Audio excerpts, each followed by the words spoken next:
kumpul di sini bukan tentang Anies Rashid Baswedan, bukan tentang Keis Halifah, bukan tentang kita ya. Ini tentang kita semua, tentang Negara Kesatuan Republik Indonesia. Anies Rashid Baswedan hanyalah orang yang kita pinjam padanya. Marsal, udah janji dia tadi. Mengapa Jadi padanya punya tulisannya itu luar biasa. Iya, itu. Mantunya Bapak dan Ibu Beni sekalian, Umar. kalau saya dalam setiap menantunya. Agus Abu Bakar, adiknya. Anaknya usahakan pemateri pertama itu dari KPU. Anaknya Oh, yang mana? maaf ya. Bicara kecurangan dan lain sebagainya, pastilah akan menyakitkan hati mereka. Dan nanti tetap pelaksananya itu juga KPU. Ya, maka langkah lebih baiknya kita pahami bersama aturan perundang-undangan dan lain sebagainya. Bapak dan Ibu sekalian, sadarkah kita bahwa asal muasal kecurangan itu sebenarnya dimulai dari DCS. Ya, DCS itu saat ini sudah ditempel. Sadarkah kita di RW kita itu sudah ditempel? Kalau belum, ini sudah cikal bakal. Salahnya siapa? Salah kita sebenarnya. Kita punya kontribusi akan terjadinya kecurangan. Kenapa kita nggak periksa kok sekarang? Kedua, kita yakini nggak yang sekarang ditempel, ya, katakanlah satu TPS itu 300 pemilihnya, bahwa ke-300-nya adalah penghuni. Semua warga di situ, di TPS itu. Tidak ada warga makam yang masih ditulis namanya. Ya, tadi kita dengar senior kita menyebutkan kertas suara cadangan. Ya, kalau 300 itu 50 adalah data gaib, sementara 2,5% dari 300 itu sudah ada angkanya masuk di situ juga. Ini udah tambah 50 gaib, tambah kemudian suara cadangan, tambah yang tidak hadir, sudah mainkan. Jadi yang poin harus kita siapkan adalah apakah hari ini seluruh relawan sudah menjangkau kelurahan dan desa, kelurahan, TPS. Kenapa? DCS yang hari ini sudah ditempel, kita sudah periksa nggak? Kalau nggak, kita punya kontribusi akan terjadinya kecurangan. Kenapa? Bulan 6, ya, daftar pemilih sementara yang hari ini diumumkan, apapun yang terjadi itu akan diumumkan menjadi daftar pemilih tetap. Undangan itu tidak terlalu penting, tetapi harus disadarkan kepada masyarakat bahwa orang datang memilih menurut peraturan KPU itu boleh dengan KTP saja, asalkan namanya ada di daftar pemilih tetap. Jadi penting di sini asal muasal kecurangan. Kalau kita tidak ngawasi, ya sudah. Yang kedua yang ingin saya sampaikan, berhenti atau kita hold dulu diskusi tentang kecurangan. Yang harus utama kita diskusikan adalah bagaimana kita mayoritas di dalam satu TPS. Ya. Kalau kita diskusikan kecurangan itu memang kita sudah mencap diri kita minoritas di situ. Kita kecil di situ. Kalau kita besar di TPS itu terjadi kecurangan, maka pelakunya adalah Anda. Jadi yang harus ditanamkan pada relawan Anies, bagaimana kita jadi mayoritas di setiap TPS. Hari ini TPS 900.000. Ya, hari ini TPS 900.000. Kita nggak usah 900.000, 800.000 TPS saja. Ya, dari setiap TPS itu 300 suara. Ya, 300 suara itu didistribusikan ke rumah hanya sekitar 100 sampai 120 rumah. 80 rumah pemilih Anies semua, insya Allah Anies akan menang. Jadi yang harus diyakinkan bukan pada bagaimana kecurangan, harus diyakinkan dalam setiap TPS apakah relawan Anies sudah menjangkau 80 sampai 100 rumah. Itu kalau kita belum mencapai itu, maka di akhir saya jadi relawannya Prabowo Sandi, saya sampaikan bahwa Prabowo Sandi merancang kekalahan.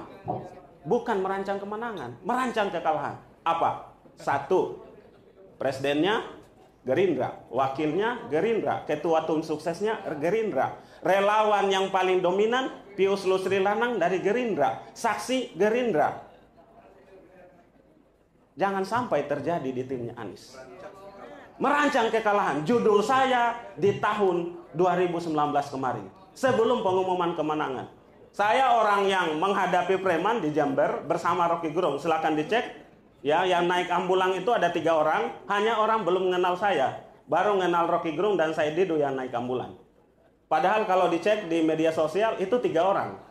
Ya, satunya adalah saya. Setelah dari situ kita capek-capek keliling sana sini hadapi preman. Tetapi kalau begini, mandat saksi kumpul satu tempat. Nah, yang harus didorong saat ini saya rangkum dari apa yang dikatakan oleh senior-senior tadi. 1, tim sukses harus turun sampai ke kabupaten. 2, tim advokat harus turun sampai ke kabupaten. 3, tim media dan data harus turun sampai ke kabupaten.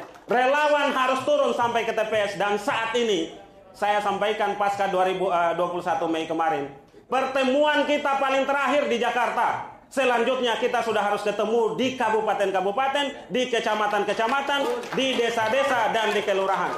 Juni 2023 ini kita sudah harus ketemu. Kenapa Juni? Karena Juni sudah penetapan DPT. Telat dari situ kita akan merancang kekalahan ulang. Terima kasih. Billahi taufiq wal hidayah. Assalamualaikum warahmatullahi wabarakatuh. Waalaikumsalam warahmatullahi wabarakatuh. Luar biasa, menggelora. Terima kasih Bang. Ya, ini detail ini kita catat, kita aplikasikan, praktekkan di lapangan langsung. Ya, selanjutnya ini yang datang dari pagi menemani Rakernas komandan kita, tokoh IT yang di periode sebelumnya membantu tim sebelah, tokoh sebelah. Nah, sekarang ada di kubunya Pak Anies Baswedan, Bang Gunaris.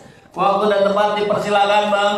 Kami perlu informasi secara konkret, tapi jangan terlalu rahasia dapur Bang, karena ini live di SJ Channel ya. Nanti yang rahasia dapurnya kita sampaikan sambil makan malam ya, sambil makan siang. Baik, boleh tepuk tangan dulu buat Bang Gunaris, Ketua Umum P24 merangkap ya. Terima kasih, Pak. Bismillahirrahmanirrahim. Assalamualaikum warahmatullahi wabarakatuh. Waalaikumsalam. Luar biasa teman-teman. Di mana orang lain jalan-jalan, kita masih berpikir mengenai negara. Ini luar biasa. Kemarin di Jawa Timur. Bapak ibu-ibu yang dimuliakan oleh Allah, saya tidak bisa sebut satu-satu orang yang luar biasa di sini. Iya pasti. Sama si Saya tahun 2020 adalah bagian tim kecil dari timnya Joe Biden. Ini sejarah ya. Kemudian tahun 2020 saya juga jadi timnya di pemilihan umum di Timor Leste. Saya juga masih ngajar di sana. Saya ngajar di Polisian Nasional di Timor Leste untuk intelijen. Kemudian di Indonesia juga ngajar juga di Kopassus. Makanya kemarin waktu Pilpres yang kemarin nama saya tidak muncul. Kalau muncul akan jadi konflik of interest. Ya kan, saya ngajar di beberapa titik begitu. Nah, kita bicara mengenai sistem ya, bukan cuman IT. IT itu adalah bagian kecil dari sistem. Nah, sistemnya apa? Sistemnya adalah hyper system, ada IT di dalamnya, kemudian ada NFT di dalamnya. NFT nanti apa? NFT mengenai crowdfunding. Crowdfunding itu urunan kalau bahasa kita. Apakah urunan ini bisa dipakai? Bisa. Karena di USA juga bisa dipakai, maka kita bisa dipakai. Kemudian berikutnya adalah di big data itu adalah bagaimana kita menambang data seluruh penduduk Indonesia. Tetapi karena kita berbicara mengenai Pilpres, yang kita tambang adalah data DP4. Ya. Berapa jumlahnya? Jumlahnya ada 204, sekian juta untuk saat ini, per hari ini. Jadi big data itu salah satu cirinya adalah cepat. Ya. Kalau hari ini ada pergerakan, hari ini ada perubahan, hari ini juga ada data yang diupdate. Oleh karena itulah sistemnya mahal dan berat gitu ya. Karena sistem komputasinya ini. Kemudian berikutnya adalah dari big data yang sudah kita kumpulkan ada namanya data science ya. Data science itu adalah yang menyaring.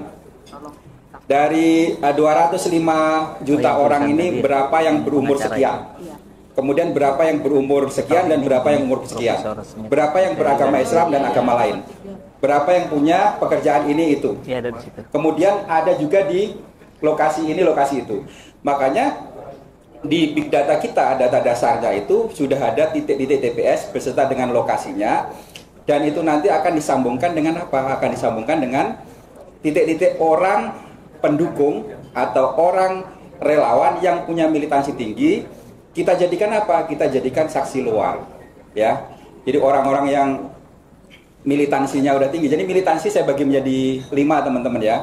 militansi rendah, kemudian agak rendah, militansi sedang, agak tinggi sama tinggi. Kalau udah tinggi itu artinya peluang swingnya rendah, ya, peluang berubah pilihan rendah. Siapa orang yang punya militansi tinggi? Ya kita yang di sini itu orangnya sama tapi militansinya nambah. Setiap ada kegiatan, data kita tambang, militansi nambah lagi. Kemarin kegiatan tanggal 17, tanggal 21 di HBW, kemudian acara tanggal 21, acara tanggal 20 dan lain sebagainya, kita tambang datanya, nambah lagi. Semakin tinggi militansi, semakin bagus, ya. Karena apa? Tahun 2019 itu saksi itu masih sporadis. Karena kita punya knowledge di situ, saksi tidak lagi sporadis. Kita pilihin orang-orang yang militansinya tinggi.